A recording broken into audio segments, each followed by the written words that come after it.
J'ai grand plaisir à ouvrir la deuxième partie de notre séance solennelle de rentrée, qui est la remise du Grand Prix 2024. Alors nous décernons chaque année ce prix, et Jean-Marie Parisi, qui est président de la commission, tout à l'heure vous rappelez un petit peu les critères de choix que nous avons, et je voudrais simplement citer, comme membre de la commission, chaque année elle change, un représentant de chacune de nos sections, et cette année nous avions dans la commission Marie-Bernard Diligent, Jean-Pierre Alluc, Hélène Lenatier et Christian Potreau.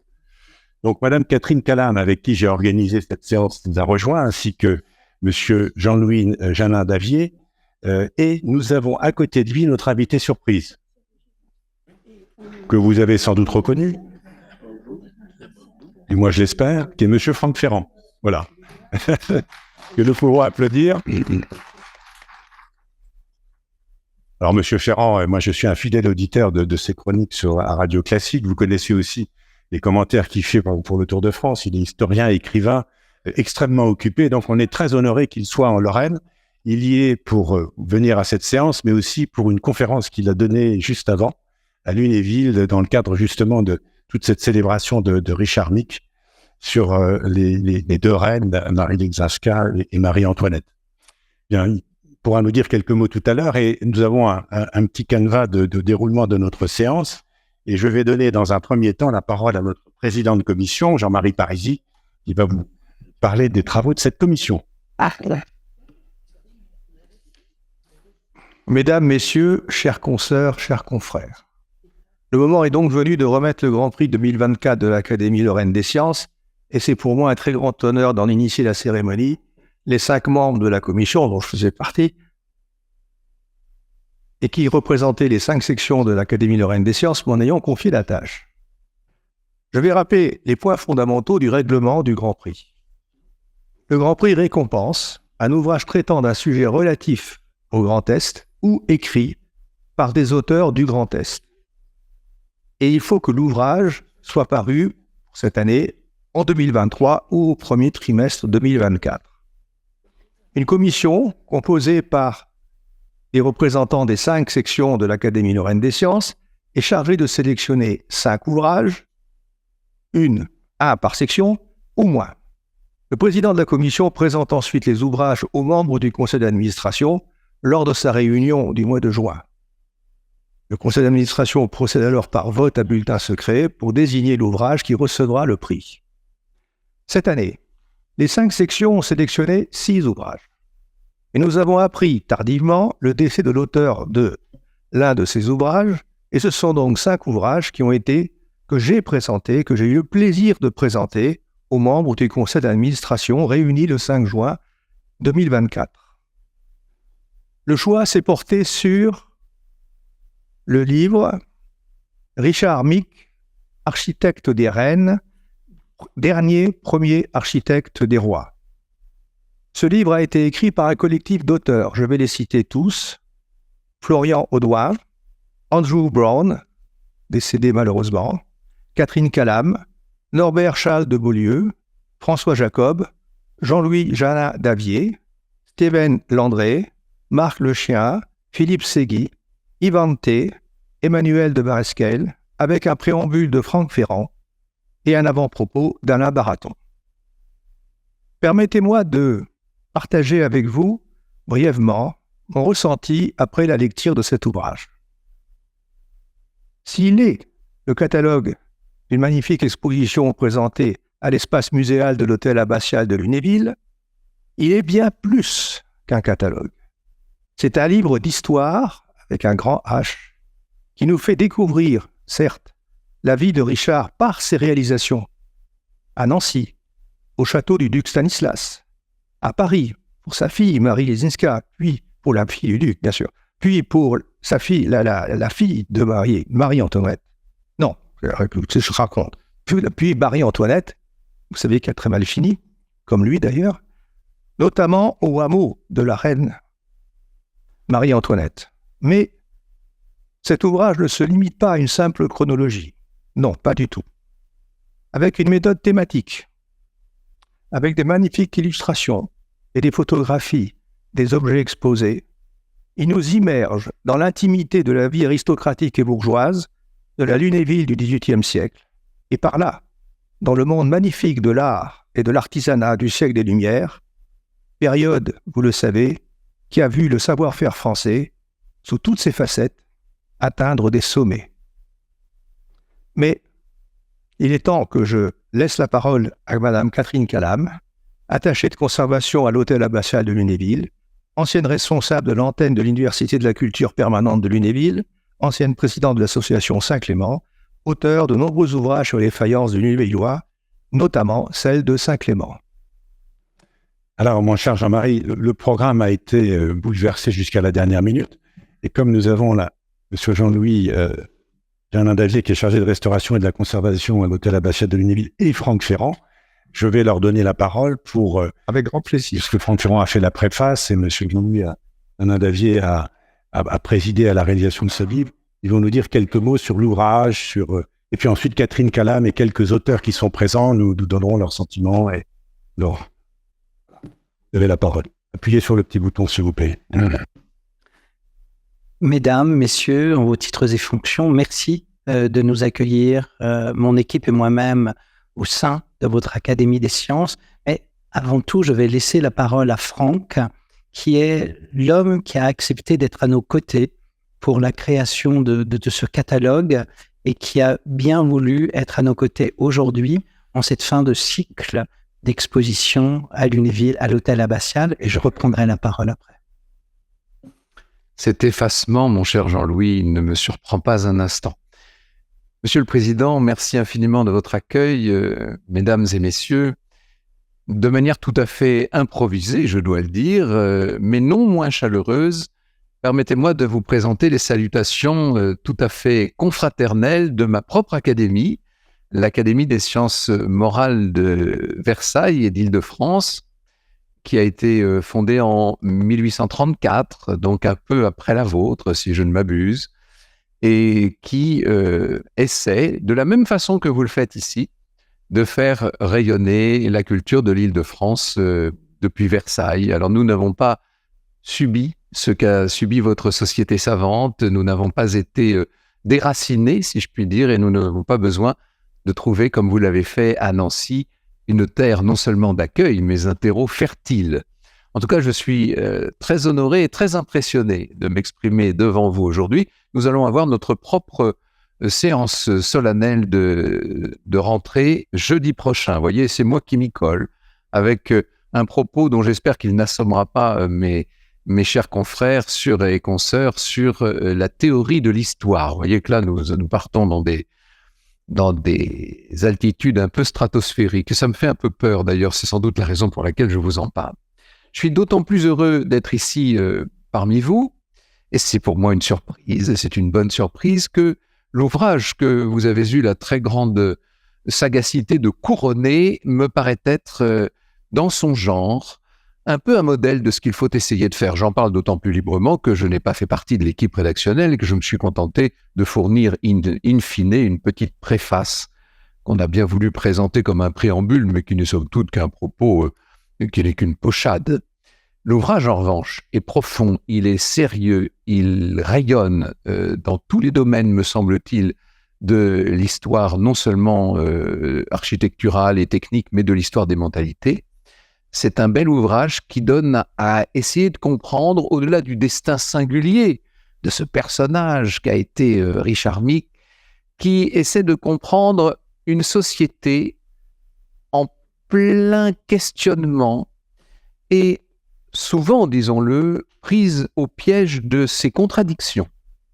C'est toute la destinée si singulière et si tragique de Micke, qui était destiné sans doute à la grande architecture, qui aurait pu, comme Soufflot avec Sainte-Geneviève devenu le Panthéon, qui aurait pu, comme Ledoux avec la Saline Royale d'Arc-et-Senans, ou comme les Gabriel avec tout ce qu'on leur connaît, notamment la place Louis XV, laisser une grande trace dans l'architecture du XVIIIe, et qui, parce qu'il a été successivement le protégé de la reine Marie Leszczyńska, de la fille de Louis XV, Madame Adélaïde, et bien sûr beaucoup plus que le protégé, le favori, disons-le, de Marie-Antoinette, qui a fait de lui le contrôleur général de son domaine, puis le premier architecte du roi à la mort de Gabriel en 82, parce qu'il a été le protégé de toutes ces personnalités, n'a peut-être pas eu, paradoxalement, la carrière qu'auraient mérité ses talents et son esprit. C'est ce qu'essaie d'expliquer ce catalogue, qui, vous l'avez dit, monsieur, avec beaucoup de justesse, n'est pas seulement un catalogue, est une sorte d'essai biographique fourmillant et composite, donnant la voix et la parole à des auteurs très différents, qu'a su réunir, parce que c'est son don, un des nombreux dons qu'il affiche avec le plus de modestie possible, qu'a réuni mon voisin de gauche, Jean-Louis, qui va vous parler peut-être plus savamment et de l'exposition et du catalogue, et vous remercier avec d'autant plus de cœur qu'il aura été l'artisan de ce grand œuvre. Merci beaucoup.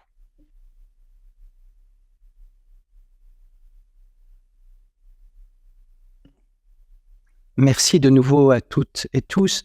Alors, ce catalogue, c'est comme un immense bateau jeté sur une mer déchaînée que l'on voudrait arrêter pour transmettre une image d'un personnage à travers le temps, et ce personnage serait Richard Micke. Pour arrêter un bateau en pleine tempête, il faut une ancre. Et si on jette une ancre dans l'eau seule, le bateau continue à flotter, à ne pas s'amarrer. Par conséquent, il faut une chaîne. Et j'ai toujours considéré que mon travail devait être le travail d'une chaîne d'hommes et de femmes. Par conséquent, oui, j'aime réunir plusieurs personnes autour de moi, plusieurs intelligences, plusieurs styles, plusieurs forces. J'aime la jeune génération, mais j'aime aussi mes aînés, parce que mes aînés m'apportent et la jeune génération me porte. Et donc ce livre, eh bien, c'est les 230 ans de la commémoration de la mort de Richard Micke. Alors Richard Micke, eh bien, on passe à côté de ses édifices dans Nancy. On connaît particulièrement Richard Micke, nous Nancéens, ou nous Lunévillois, ou nous Lorrains. Mais la plupart du temps, quand on dit Richard Micke, les gens disent oui, peut-être. Quand on dit hameau de la Reine, on dit oui, bien sûr. Et donc, on n'arrive pas toujours à faire le lien. Et il était indispensable pour mon équipe et pour moi-même de commémorer ces 230 ans d'une mort violente. Comme le disait Franck, je suis persuadé que si Richard Micke n'était pas mort sur l'échafaud en 1794, au mois de septembre, eh bien, je suis persuadé qu'il aurait été l'architecte de l'empereur et de l'impératrice, parce qu'il avait tous les talents de ce nouveau classicisme apparaissant. Ce catalogue, c'est aussi la vitrine de différents collectionneurs, parce que, comme vous le savez, l'hôtel abbatial est un musée particulier. C'est un musée de ville, entretenu par la ville, mais dont 99% des collections sont propriétés de collectionneurs particuliers. Et donc, ces collectionneurs, parfois, sont des amateurs d'art éclairés. Alors, je m'adresse à mon ami Norbert, mais sans Norbert, évidemment, l'âme des personnages de ce catalogue n'aurait pas existé. Et puis, si l'on doit se dire « parlons d'architecture », eh bien, je me dis que sans Florian, eh bien, nous n'aurions pas eu le couvent de la Reine. Et pour moi, c'était indispensable. C'était le prolongement des casernes de Nancy. Et puis, c'est un règne, c'est le règne de deux reines. Le règne de deux reines avec un architecte pour ces deux reines. Et cet architecte est un véritable homme d'affaires. Donc, il va très tôt acheter la manufacture de Saint-Clément. Il m'était impossible de ne pas me rapprocher de ma grande amie Catherine, qui est spécialiste des arts du feu, et c'est elle qui a travaillé sur cette partie des arts du feu avec élégance. Et nous avons eu la chance de travailler avec Antoine d'Albis pour vérifier toutes les porcelaines de Sèvres, pour avoir aussi dans ce catalogue un aspect esthétique, mais scientifique. Et puis c'est un travail que l'on fait avec Francis, avec d'autres amis, d'autres collectionneurs, d'autres mécènes, le Centre des Monuments Nationaux qui nous soutient, ce qui est extraordinaire pour notre petit musée de province, et puis une jeune génération. Et la jeune génération, eh bien moi je considère que ce sont des têtes chercheuses. Donc il y a de nombreuses personnes qui se sont penchées sur Richard Micke, qui ont fait des thèses, et nous on a un jeune homme qui s'appelle Steven, qui a eu le courage de retourner aux archives, de faire un inventaire des archives, et de travailler sur la fin de la vie de cet architecte extraordinaire. Et Steven a fait un travail fabuleux. Donc j'en reviens à mon catalogue, similaire à un bateau. Si je veux l'ancrer dans l'histoire, je suis obligé d'avoir une chaîne, pour tenir mon encre. Et mon encre, aujourd'hui, je vous remercie toutes et tous. C'est cette médaille que vous décernez à mon équipe, à moi-même, à tous ceux qui ont été à notre côté. Et je tiens à remercier tout particulièrement quelqu'un qui a cru en ce projet et pour lequel j'ai une très grande affection. C'est Jacques Lamblin qui, il y a 10 ans, m'a confié les rênes de ce projet. Donc, soyez toutes et tous les ambassadeurs de notre cher Richard Mick.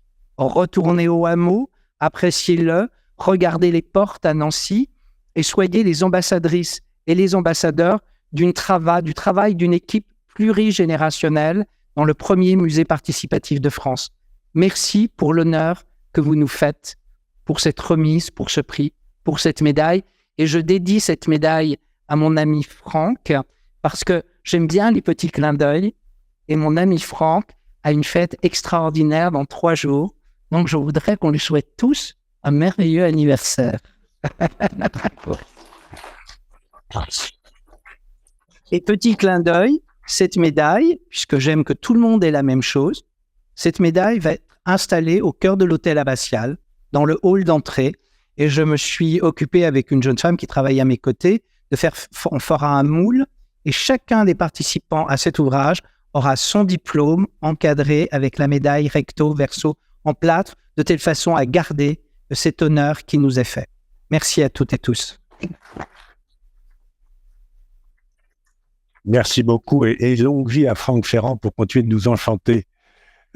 Alors, on va un peu bouleverser le protocole, on ne va pas remettre tout de suite la médaille qui est là, ni les diplômes, mais donner la parole aux auteurs et en particulier à Catherine Calame. Alors, je ne veux pas faire de redite avec tout ce qui vient d'être dit, mais on a travaillé donc tous de concert pour faire ce catalogue. Et moi, en ma qualité d'assistante de Jean-Louis, je m'occupe de toute la partie recherche et mise en page. Et je voudrais dire le plaisir que j'ai eu à travailler avec tous les auteurs, parce que quand on vous donne un texte, des photos, qu'il faut faire des mises en page, parfois il faut faire des compromis, il faut affiner toute la mise en page. Et on a vraiment eu des échanges passionnants. Merci à Florian qui nous a donné son savoir sur le couvent de la Reine, à tous les textes de Norbert. Enfin voilà, ça a permis d'enrichir un catalogue de manière assez époustouflante. Et ce qui est passionnant dans ce travail à l'hôtel abbatial, c'est qu'on travaille avec des collectionneurs qui connaissent leurs pièces, qui sont passionnés. Et on va toujours plus loin dans la connaissance pour en faire des ouvrages qui soient vivants et qui plaisent à un maximum de monde. Et c'était le but. Voilà, donc je pense qu'on a atteint. Et votre reconnaissance nous conforte pour continuer à produire de belles choses. Voilà. Merci. Alors, j'appelle, s'il souhaite toujours intervenir, Monsieur Norbert de Beaulieu. Voilà, je vous en prie. Monsieur le Président, Mesdames, Messieurs, c'est un honneur et une grande joie pour moi de prendre la parole lors de la séance solennelle de rentrée de l'Académie Lorraine des Sciences. Je tiens tout d'abord à remercier très vivement et chaleureusement les académiciens qui ont sélectionné notre livre intitulé Richard Mick, architecte des Reines, dernier premier architecte du roi, et lui ont décerné le Grand Prix 2024 avec la mention suivante. Les académiciens ont reconnu la qualité de cet ouvrage, reflet d'une exposition qui fait revivre le talent d'un grand architecte lorrain injustement oublié. Pour toutes celles, tous ceux qui ont activement contribué à la mise en place et au succès de cette exposition d'envergure, dans cet hôtel abbatial qui, depuis 2019, revit grâce à l'engagement et à la passion de M. Jean-Louis Janin d'Avier et de celles et ceux qui constituent sa petite équipe si efficace. Cette reconnaissance par une institution aussi prestigieuse que l'Académie Lorraine des Sciences est un réel bonheur. Nous n'avons pas trouvé le temps de nous concerter avant ce jour, mais je sais que je puis parler en leur nom et dire aux académiciens combien nous avons tous été touchés par ce geste. Un grand merci pour ce choix. De nos jours, il n'est pas habituel qu'un ouvrage historique consacré à une époque autre que le XXe siècle soit mis à l'honneur. À mes yeux, le choix effectué par les académiciens est aussi porteur d'espoir. Et je m'en réjouis, car il nous faut hélas constater quotidiennement que la transmission de l'histoire linéaire, chronologique, n'est plus au goût du jour. De même, l'enseignement de la grammaire française, de l'histoire de la littérature française, est aujourd'hui plus que lacunaire. Et, ces propos n'engagent que moi, la mission première de ce qui s'appelait autrefois l'instruction publique n'est plus assurée. Je l'ai constaté avec stupéfaction il y a 20 ans déjà, lorsque j'ai assuré mes premiers cours de civilisation allemande à la faculté des lettres et sciences humaines de Nancy. Mes étudiants de première année étaient très réceptifs, certes, ce qui est déjà très positif, mais leur manque de culture générale m'a laissé sans voix. Mon cours s'intitulait « Du Saint-Empire romain germanique à la réunification des deux États allemands ». Je souhaitais que mes étudiants aient une vue d'ensemble sur les événements majeurs de l'histoire de l'Allemagne. Ma démarche était chronologique, et pour une meilleure compréhension, j'imaginais qu'un peu d'histoire comparée ne serait pas superflu. Je me suis alors aperçu, en posant des questions, que le grand siècle n'évoquait rien pour la plupart de ses étudiants, pourtant bacheliers. Le siècle des Lumières rappelait de vagues souvenirs de cours de français à une minorité d'entre eux. Aucun n'a été capable de dire qui étaient les despotes éclairés, et tous ignoraient qui était Madame de Pompadour. Plus tard, lorsque j'ai abordé l'entre-deux-guerres, j'ai posé la question de savoir ce qu'évoquaient pour eux les années folles.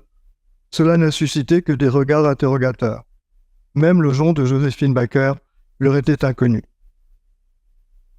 Une scène extraite du film Les Saveurs du Palais, qui date de 2012, confirme ce que j'ai pu constater pendant des années à l'université. Catherine Fro incarne une cuisinière qui vient d'être appelée au Palais de l'Élysée. Les intrigues vont bon train dans cet univers masculin. Elle est rejetée, mais jalousée, et on l'appelle avec mépris la Dubarry. Lors d'un dialogue avec son jeune assistant pâtissier, elle lui demande s'il sait pourquoi on lui a donné ce surnom. Il hésite, puis dit, pas très sûr de lui, « À cause du foie gras ?» Cette assimilation de la dernière favorite de Louis XV à une marque de foie gras m'a évidemment fait rire de bon cœur. Mais cette ignorance est hélas révélatrice d'un réel manque de culture générale. Cette petite parenthèse m'a semblé indispensable pour faire prendre conscience de la gravité de la situation. En Allemagne, certains sujets comme la Prusse sont devenus tabous. Nombreux sont ceux qui associent la Prusse à un militarisme forcené, alors que ce royaume a longtemps été une terre d'accueil pour les Français qui ont émigré après la révocation de l'édit de Nantes ou pendant la Révolution, ainsi que pour les artistes de nombreux pays. Du côté de ma famille paternelle, un ancêtre a quitté le royaume de France au XVIIe siècle et ses descendants se sont intégrés à la société prussienne. C'est un exemple de l'histoire de l'Europe. Et les jeunes générations sont en droit de connaître le passé de leurs pays respectifs. Les relations franco-allemandes, par exemple, si mouvementées, ne peuvent être comprises que si l'on remonte loin dans ce passé, notamment aux guerres de conquête napoléoniennes. Je referme donc cette parenthèse un peu longue, veuillez m'en excuser, en évoquant une fois de plus avec gratitude et émotion ce Grand Prix 2024 qui nous a été décerné par l'Académie Lorraine des Sciences. Un prix aiguise toujours la curiosité, et je suis certain que cet ouvrage, qui accompagne et prolongera la belle exposition lunévilloise, donnera accès aux jeunes lecteurs qui le consulteront à une époque particulièrement intéressante de ce monde d'hier si cher à Stefan Zweig. Les textes et l'abondante iconographie, tout cela remarquablement mis en page par Madame Catherine Calame, sont une clé très attrayante pour se familiariser avec le courant européen des Lumières et ressentir cette subtile atmosphère qui flottera encore, et ce jusqu'au 3 novembre, dans les salons de l'hôtel abbatial. Je souhaite remercier très vivement les conférenciers qui ont accompagné et complété l'exposition consacrée à Richard Mick en la rendant encore plus vivante et dont les noms figurent dans le catalogue. Emmanuel de Vareskel est venu très récemment présenter sa biographie de Jeanne du Barry qui réserve bien des surprises. M. Franck Ferrand était présent à Lunéville cet après-midi. Je n'ai hélas pas pu assister à sa conférence. Il est parmi nous. Je voudrais saluer tout particulièrement ses émissions toujours captivantes et enrichissantes, ainsi que celles de messieurs Philippe Segui, Stéphane Bern et Laurent Deutsch. J'ai été stupéfait d'apprendre que de telles émissions consacrées à notre histoire étaient parfois critiquées par certains universitaires, qui parlent de vulgarisation, ce qui, à leurs yeux, n'est pas un compliment. C'est extrêmement choquant, et ça m'a fait beaucoup de peine d'apprendre cela. Dans le domaine de la transmission de l'histoire, plus que jamais, cette vulgarisation me paraît indispensable, si nous voulons éviter le grand naufrage. En France, nous avons le privilège, nous avons la chance de pouvoir écouter ces personnalités, entourées de quelques autres, évidemment, qui sont passionnés et savent raconter l'histoire, la rendre accessible, attrayante et passionnante pour tout public, en l'émaillant d'anecdotes qui, elles aussi, font partie de l'histoire. Un grand merci à vous, monsieur, et à vos collègues si engagés. Vous êtes nos remparts contre l'oubli. Le devoir de mémoire devrait pourtant s'appliquer à toutes les périodes de l'histoire, sans jugement et sans qu'intervienne une idéologie.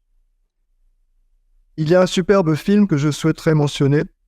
J'en parle d'ailleurs dans le catalogue. Il porte le titre suivant, Jeanne Poisson, Marquise de Pompadour, par le réalisateur Robin Davis, 2006, avec dans les principaux rôles Hélène de Fougerolles, Madame de Pompadour, Charlotte de Turckheim, la reine de France, Marie Leczinska, Vincent Pérez, Louis XV, Damien Jouillereau, le dauphin. C'est à mes yeux un chef-d'œuvre. Les acteurs ne jouent pas, ils sont véritablement leurs personnages. L'émotion est toujours palpable, la cruauté des courtisans, leurs intrigues sont restituées sans concession, et surtout, l'atmosphère élégante et raffinée de cette seconde moitié du XVIIIe siècle est rendue avec une extraordinaire subtilité, un goût et un tact remarquables. Les costumes, les éclairages sont superbes. Tout au long de ce film, on est véritablement immergé dans cette douceur de vivre dont les zones d'ombre n'ont pas été occultées. À mon sens, ce très beau film pourrait aussi être un merveilleux outil pédagogique s'il était utilisé par des professeurs d'histoire et de français qui abordent le siècle des Lumières. Les élèves et étudiants, tellement habitués aux images, seraient on ne peut mieux guidés pour pénétrer dans cette époque, se familiariser avec les personnages clés, les décors de Versailles et de l'Île-de-France, avant d'approfondir leurs connaissances. Et ils comprendraient que l'histoire n'est pas une abstraction. En s'intéressant à la destinée de Richard Mick, ils apprendraient que l'échafaud et la guillotine furent hélas une amère réalité en France, même pour des êtres à qui une justice arbitraire et fanatisée, diamétralement opposée aux Lumières, reprochait d'avoir côtoyé simplement la famille royale. Un sujet de réflexion indispensable à notre époque, me semble-t-il, où les sectarismes renaissent. Il faut mettre des visages sur le passé, comme c'était l'usage dans les livres d'histoire d'autrefois, dès l'école primaire, sans quoi l'histoire nous paraîtrait terriblement aride. Les enfants et adolescents connaissaient et reconnaissaient alors Catherine de Médicis, toujours vêtue de noir depuis la mort du roi Henri II, Henri IV jouant avec ses enfants, le roi Soleil, et non le roi du Soleil, comme de plusieurs étudiants me l'avaient écrit dans leur copie, le roi Soleil Paparigo, la marquise de Pompadour, merveilleusement portraiturée par Quentin de la Tour, mais aussi Rousseau, Voltaire, Diderot et tant d'autres. Les bases de notre culture étaient ainsi posées très tôt, et les professeurs des collèges et lycées y ajoutaient chaque année des strates successives, définies pour chaque matière dans un programme national appliqué partout en France. Voilà ce qu'était l'instruction publique, qui assurait un savoir digne de ce nom à tous les élèves.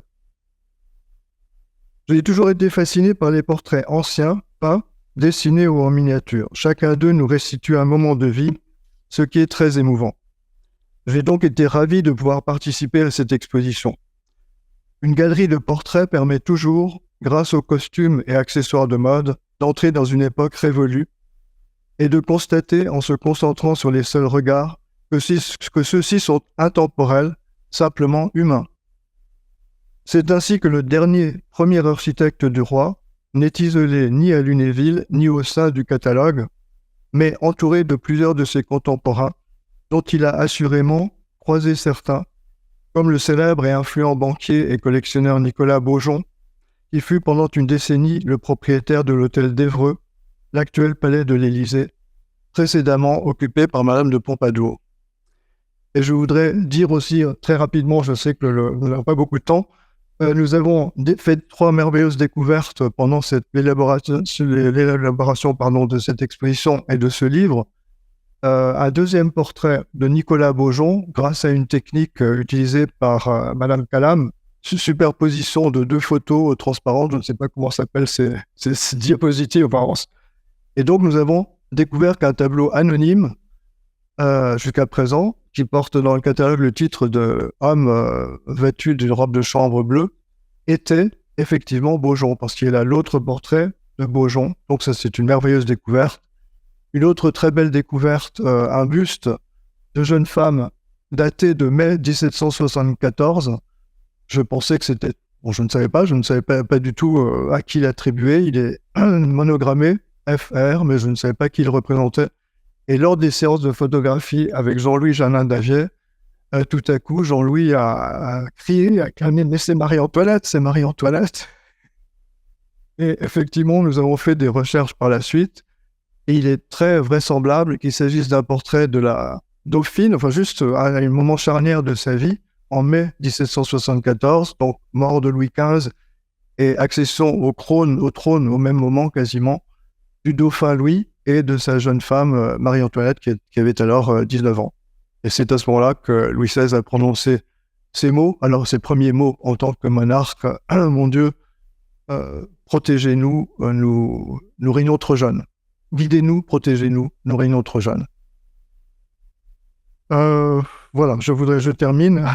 Mesdames et messieurs, je vais clore cette allocution en vous remerciant de votre attention et en exprimant une fois de plus ma gratitude à M. Jean-Louis Janin-Dagier, qui est à l'origine de l'exposition Richard Mick, à Mme Catherine Calam, qui a si brillamment assuré la mise en page du catalogue, et naturellement aux membres de l'Académie Lorraine des Sciences, qui ont honoré nos recherches et notre travail d'écriture en décernant le Grand Prix 2024 à notre ouvrage commun. Merci infiniment.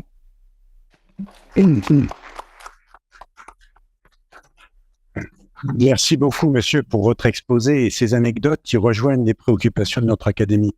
Vous avez parlé de vulgarisation. Nous, on préfère parler de diffusion et de promotion. Nous paraît plus en accord avec ce que nous faisons. Merci beaucoup. Est-ce que monsieur Florian Audouin veut intervenir? Je vous en prie. Si vous m'y autorisez.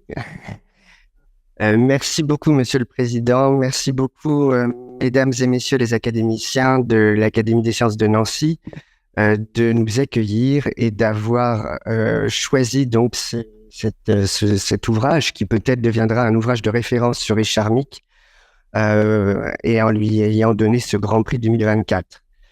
C'est pour moi un grand honneur de me retrouver parmi vous, d'autant plus que j'ai une formation scientifique, en fait, au départ, et pas du tout une formation historique. Et je dois dire que le lien entre Richard Mick et moi-même est apparu lorsque je suis rentré en 6e au lycée Hoche à Versailles, puisque le lycée Hoche de Versailles est l'ancien couvent de la reine, Marie Leczinska, premier grand bâtiment, et peut-être le seul et le plus grand bâtiment construit par Richard Mick en Île-de-France. Et donc cet hommage que je veux rendre à Richard Mick, il a plusieurs aspects. Tout d'abord, c'est un homme qui a su concilier les arts et les sciences. Richard Mick était architecte, bien sûr, mais également ingénieur des ponts et chaussées de Lorraine et de Barrois. Et j'ai été très content de traiter ce chapitre sur l'architecture parce qu'on voit comment ce personnage est à la fois rationnel, avec un plan extrêmement bien pensé pour aménager dans son bâtiment 5 flux différents. Et c'était pas la moindre des choses, sachant que ces 5 flux ne doivent pas se rencontrer, mais également un personnage très sensible et qui a su rendre la beauté de l'art dans ce couvent. On peut penser que lorsque les sœurs sont rentrées dans leur clôture, elles arrivaient dans un bâtiment austère, mais non n'est rien. C'est un bâtiment qui reflète la lumière absolument partout, qui est la joie de vivre depuis 1772 et qui a été en plus un bâtiment religieux, mais également où les religieuses étaient des maîtresses. Donc un bâtiment qui a continué jusqu'à aujourd'hui pour l'éducation. Donc c'est un lien très important, bien sûr. Et puis il a su concilier également ce personnage les territoires, et c'est vrai que lui est passé de Nancy ou de Lunéville à Paris et Versailles. Moi je fais peut-être un petit peu le contraire, mais en tout cas cette connexion de nos territoires et l'apport que Richard Mick a apporté à Versailles en fait, après les Levaux, les Mansart, les Gabriel, c'est absolument un point important à vous mentionner. Et je terminerai en vous invitant tous, bien évidemment, si vous ne connaissez pas, je pense que vous connaissez la plupart Versailles, mais si vous ne connaissez pas le couvent de la Reine, à venir visiter ce bâtiment qui est assez prestigieux. Merci enfin à Catherine Calam et à Jean-Louis Janin-Davier. C'était une très belle aventure, mais c'est toujours une belle aventure et j'espère qu'elle va continuer. Je veux dire que j'attendais probablement des personnages comme vous pour m'aider à faire sortir Richard Mille de l'oubli. Vous m'avez un peu devancé, mais j'en suis ravi. Et j'espère que, voilà, grâce à cet ouvrage, grâce à vous-même, ce personnage, un peu oublié de l'histoire, rentrera dans la mémoire de nos élèves, à la fois en histoire, en architecture et en sciences. Merci à tous.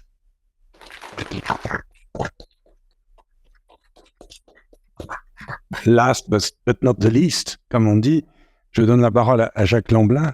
On a rappelé tout à l'heure, Jean-Louis, son rôle très important dans la création de l'espace muséal de l'hôtel abbatial de Lunéville, et il va nous dire quelques mots à ce sujet. Merci.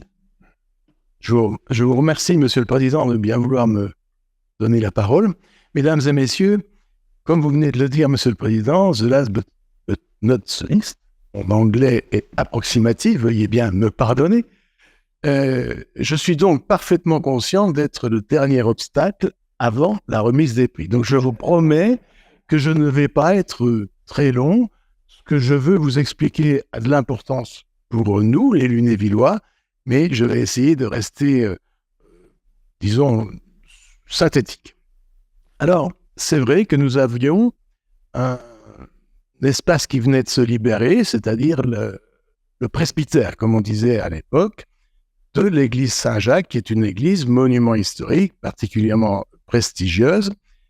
Et compte tenu de l'évolution de la pratique religieuse et puis aussi des vocations, le diocèse avait abandonné l'idée d'utiliser l'hôtel abbatial pour loger les derniers vicaires qui étaient encore présents à Lunéville.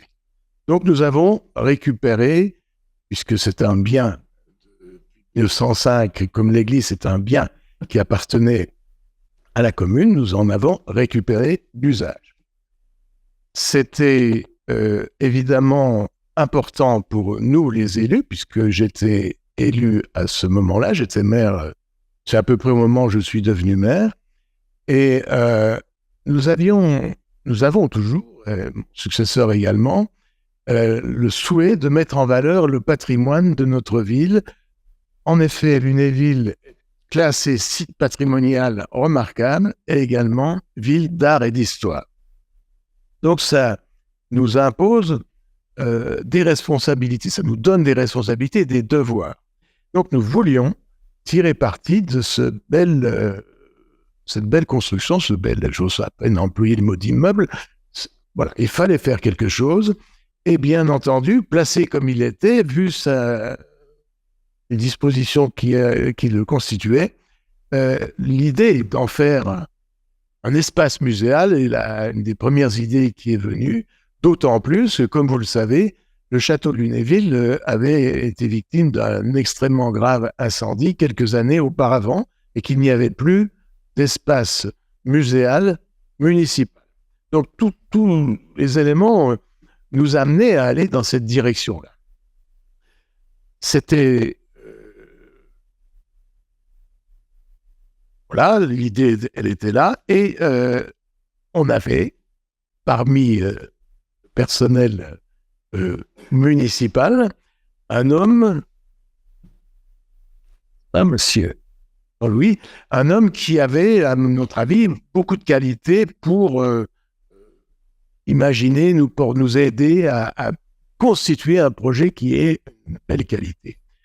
De plus, l'édifice, il a le mérite d'être à la fois un bel beau bâtiment, mais aussi avec un jardin qui jouxte et qui donne vers la rue, et donc on avait moyen de faire quelque chose de bien.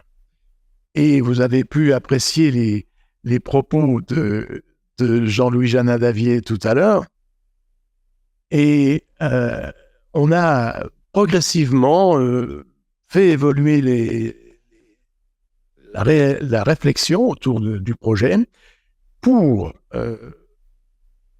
rester dans l'idée que c'était au départ déjà une maison. Hein.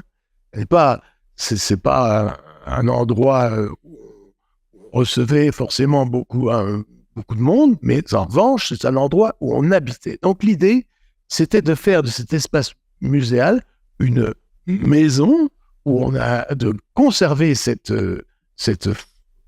caractéristique, et il fallait que les gens qui visitent aient l'impression d'entrer dans une maison habitée, et de fil en aiguille, l'idée est venue non pas de faire un musée classique où on expose les pièces que l'on possède, que l'on détient, de temps en temps des expositions exceptionnelles, sans doute, mais c'était pas ça. Ça a été plutôt d'ouvrir cet espace muséal, hein, aux personnes qui possèdent des biens de qualité sur le plan historique, sur le plan culturel, de façon à faire tourner un petit peu tout ce que l'on pouvait présenter dans cet espace au fil du temps.